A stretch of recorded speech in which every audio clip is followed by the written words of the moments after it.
এবছর জগদ্ধাত্রী পুজোতে চন্দননগরে ঘোরার প্ল্যান। আসেন আপনাদের দেখাচ্ছি চন্দননগরের টপ প্যান্ডেলস। এবছর বড়বাজার সার্বজনীনের ভাবনা হলো পরম্পরা। প্যান্ডেলটা বাইরে থেকে খুবই অ্যাট্রাকটিভ লাগছিল, ভেতরের আর্টগুলোও বেশ ভালোই ছিল। এবছর রথের সড়ক সার্বজনীনের ভাবনা হলো মরুস্থলের রূপকথা, যেটি দেখতে একটা রাজস্থানের রাজমহল মতন লাগছে। এই মণ্ডপের বাইরে একটি দশভুজের মাতৃপ্রতিমা দেখতে পারবেন, আর ভেতরের মাতৃপ্রতিমা দেখে তো মন মুগ্ধ হয়ে যায়। বন্ধুরা, এবছর সার্কাস মাঠ একটা ইউনিক থিম করেছে। থিমের নাম দেওয়া হয়েছে বাঙালিনী। প্যান্ডেলের বাইরের এবং ভেতরের কাজ ভীষণ সুন্দর, আর মাতৃপ্রতিমাটা জাস্ট অসাম। বন্ধুরা, নিয়োগী বাগান নববালক সংঘর এই বছরের থিম হলো সংঘহীনার দল। তোমরা বিশ্বাস করবে না, এই প্যান্ডেলটা ইউজলেস জিনিসপত্র থেকে তৈরি করা হয়েছে, আর এইখানের মাতৃপ্রতিমাটা অদ্ভুত, অপূর্ব, অসাধারণ। এবছর নতুন পাড়া সার্বজনীনের ভাবনা হলো মাটির টানে। এই প্যান্ডেলের মাধ্যমে কৃষক সমাজ এবং কৃষক জীবনের প্রস্তুতি করার চেষ্টা করা হয়েছে। প্যান্ডেলের ভেতরের দৃশ্যটা খুবই সুন্দর, আর মাতৃপ্রতিমা আর মায়ের সাজসজ্জা খুবই আকর্ষণীয়। মানকুণ্ডু স্পোর্টিং ক্লাবের এই বছরের ভাবনা হলো ত্রিমাত্রিক।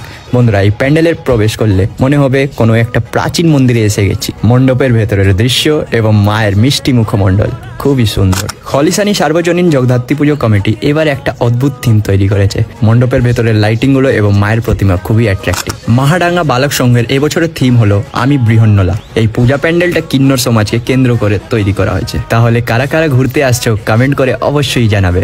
জয় মা জগদ্ধাত্রী।